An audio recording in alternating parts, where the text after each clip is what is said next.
Friends ముందు కత్తిని రాక్కునే వెంటనే ఆ తలకాయ ఉంటుంది కదా, ఆ తలకాయని మంచిగా క్లీన్ చేసుకోవాలి. తర్వాత కాళ్ళను కూడా మంచిగా క్లీన్ చేసుకోవాల్సి ఉంటుంది. కాళ్ళను కూడా అట్లా క్లీన్ చేసుకోవాలి, ఎందుకంటే దీని మీద మనం కాలబెట్టినప్పుడు దాని మరకలు అనేటివి అలాగనే ఉంటాయి. సో దాన్ని క్లీన్ చేయడం వల్ల అవి పోతాయి అన్నట్టు. సో అలా క్లీన్ చేసిన తర్వాత దాన్ని మొద్దు మీద వేసుకొని చిన్న చిన్న పీసులుగా కొట్టుకోవాలి. ఎందుకంటే ఈ పీసులు అనేవి మనం సూప్ పెట్టినప్పుడు ఏమవుతుందని అంటే దానిలో ఉన్న కాల్షియం అనేది ఎక్కువ అబ్జర్వ్ చేసుకుంటుంది. లోపల ఉన్న నూనె పదార్థం కానీ ఆ కాల్షియం అని బాగా అబ్జర్వ్ చేసుకొని మంచిగా వస్తుంది. తర్వాత తలకాయని తీసి మొద్దు మీద వేసి మంచిగా దాని పండ్లు ఇరిగేటట్టు కొట్టాలన్నట్టు. అటు ఇటు కొట్టిన తర్వాత చాకుతోని అటు ఇటు దాన్ని కట్ చేసి ఆ 2 చేతులతోని మంచిగా బలం పెట్టి లాగాల్సి ఉంటుంది. సో ఇలా బలం పెట్టి లాగినాక తర్వాత ఒకవేళ రాకపోతే కత్తితో కొట్టేసి దాన్ని వేరు చేయాలి. వేరు చేసినాక తర్వాత ఇలా సింపుల్గా వచ్చేస్తాయి. సో వచ్చినాక తర్వాత గట్టం ఏముంటుందంటే ఇలా నాలుక మీద స్కిన్ ఉంటుంది. మనం కాలబెట్టినప్పుడు ఆ స్కిన్ పైన లేయర్ అనేది ఊడిపోవడం జరుగుతుంది అన్నట్టు. దాన్ని తీయాలి, ఎందుకంటే అదంతా అప్పటికే గడ్డి తిని ఉంటుంది కాబట్టి అదంతా నాలుక మీద పేరుకుపోయి ఉంటుంది. దాన్ని క్లీన్ చేసుకోవాలి. చేసుకునే వెంటనే పక్క పంటి కూడా ఆ తెల్లని పూత లాంటిది ఉన్నది చూసారా, అది కూడా పోయేటట్టుగా మంచిగా క్లీన్ చేసుకోవాలి. ఒకవేళ పోకపోతే మళ్ళీ కాల్చి దాన్ని తీసేసుకోవచ్చు. సో ఇలా కట్ చేసిన తర్వాత నాలుకని మంచిగా కోసి తీయాల్సి ఉంటుంది. ఆ తర్వాత కింది దవడ బొక్కని మంచిగా కోసి వేరు చేయాల్సి ఉంటుంది. అలా చేసిన తర్వాత బ్యాగ్ పుర్రె ఉంటుంది కదా, పుర్రె మీదకెళ్ళి అటు ఇటు కత్తితో 4 దెబ్బలు వేసి దాన్ని వేరు చేయాలి. సో ఇలా దీన్ని అటు ఇటు ఇట్లా కొట్టేసేయాలి. కొట్టినాక తర్వాత దాని లోపల దాన్ని మంచిగా ఇట్లా చేతితోని లాగి కొంచెం బలం పెట్టి లాగాలి. బలం పెట్టి లాగినాక తర్వాత దాని లోపల మెదడుని అసలు యాక్చువల్లీ ఇట్లా రాదు, ఇంకా బెటర్గా వస్తాయి, కానీ కొట్టే విధానాన్ని బట్టి ఉంటుంది.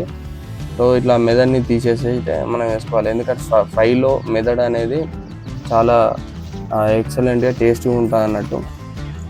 సో అందుకని చెప్పేసి మెదడు అనేది దాని నుంచి ఫ్రైలో వేస్తారు. సో ఇట్లా తీసినాక తర్వాత దీన్ని వెనక నుంచి ఇట్లా కట్ చేసినాక తర్వాత దాన్ని చిన్న చిన్న పీసులు చేసుకోవాలి. ఇట్లా ఈ విధంగా కట్ చేసుకోవాలి. సో ఇట్లా చిన్న చిన్న పీసులు కట్ చేసుకోవడం వల్ల మన ఫ్రై అనేది, అంటే తలకాయ ఫ్రై కానీ కర్రీ కానీ ఏ ఉన్నా కూడా అన్నట్టు చక్కగా.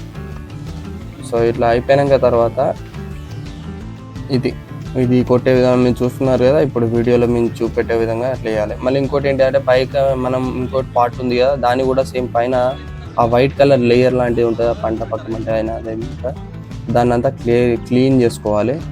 ఎందుకంటే అదంతా గలీజ్గా ఉంటుంది.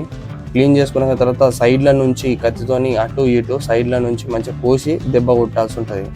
సో అట్లా కొట్టడం వల్ల ఏమవుతుందంటే ఆ పక్క పంటి మంచిగా మనం కట్ చేయడానికి వీలుంటుంది. ప్లస్ ఆ పక్క పంటి ఏమన్నా పురుగులు ఉన్నా, అంటే కంటి పక్కన ఈ గొర్రెకు కానీ మేకకు కానీ పురుగులు ఉంటాయి అన్నట్టు, చెప్పలేము, అవి ఒకసారి ఉంటాయి ఒకసారి ఉండవు.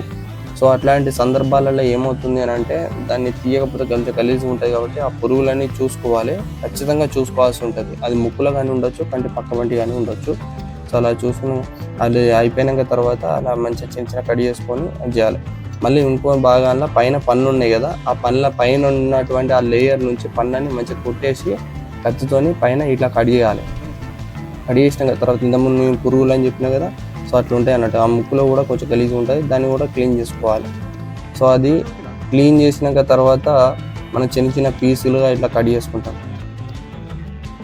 సో ఇట్లా కత్తితో కొట్టుకుంటూ కట్ చేసి ఇట్లా కట్ చేస్తాం. సో ఇది దాదాపు మనకు తలకాయ దాదాపు అర్థమైపోయి ఉంటుంది. ఎంత క్లీన్ చేసుకుంటే అంత బెటరు. ఇక్కడ చూసారు కదా మీరు, ఇంతకుముందు నేను పురుగులు అన్నా కదా, ఇట్లా చూడాలి, ఖచ్చితంగా చూడాలి. ఎందుకంటే మళ్ళీ ఇంకోటి ఏంటి అంటే దాంట్లో శుభ్రంగా ఉందా లేదా కూడా చూసుకోవాలి, మంచిగా కడుక్కొని దాన్ని కొట్టి అది చేయాల్సి ఉంటుంది. బయట మనం ఎన్నో చూస్తూ ఉంటాం, అంటే వాళ్ళు క్లీన్ చేయరు, ఎందుకంటే వాళ్ళ దగ్గర కస్టమర్లు బాగా మంది పోతారు, పాపం వాళ్ళు కొట్టడానికి కూడా ఇబ్బంది పడుతుంది. కాబట్టి మన పని మనం చేసుకోవడంలో తప్పేం లేదు. కాబట్టి మన దగ్గర ఒకవేళ కత్తి మొద్దు ఇట్లాంటి అవైలబుల్గా ఉంటే ఖచ్చితంగా కాలవడానికి కూడా అవకాశం ఉంటే మనమే కాల్చుకొని కొట్టుకోవచ్చు. సో అలా కొట్టి అది శుభ్రంగా చేసి కొట్టిన తర్వాత చెవులన్నీ ఇట్లా కట్ చేసుకోవాలి.